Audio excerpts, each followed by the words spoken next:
అతనిలో ఉన్న పాప క్రియలు ఇంకా అతనిలోనే ఉంటే అతడు తిరిగి పాపంలో పడిపోయే అవకాశం ఉన్నది.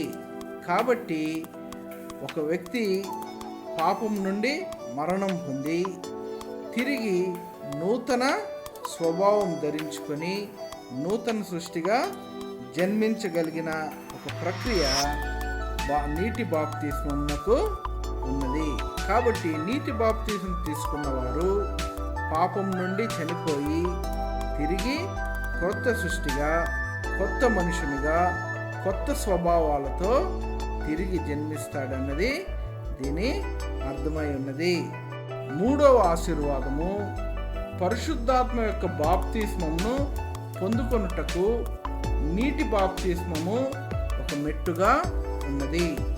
అపోస్తలుల కార్యములు 2వ అధ్యాయము 38వ వాక్యం ప్రకారంగాను 5వ అధ్యాయము 32వ వాక్యం ప్రకారంగా ఈ విషయాన్ని మనకు వేద గ్రంథము తేటగా బయలుపరుచున్నది.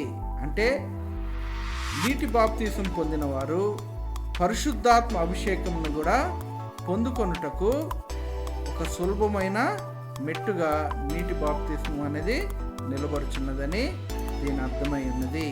పరిశుద్ధాత్మ అభిషేకం ఎందుకు పొందుకోవాలి అంటే యోహాను సువార్త 3వ అధ్యాయము 5వ వాక్యంలో చెప్పబడిన ప్రకారము ఒక మనుషుడు నీటి మూలముగా, ఆత్మ మూలముగా జన్మిస్తేనే కానీ పరలోక రాజ్యంలో ప్రవేశింపడు కనుక ఒక మనుషుడికి నీటి బాప్తిసం ఎంత అవసరమో పరిశుద్ధాత్మ అభిషేకం కూడా అంతే అవసరమై ఉన్నది. కాబట్టి నీటి బాప్తిసం పొందుకున్న వ్యక్తి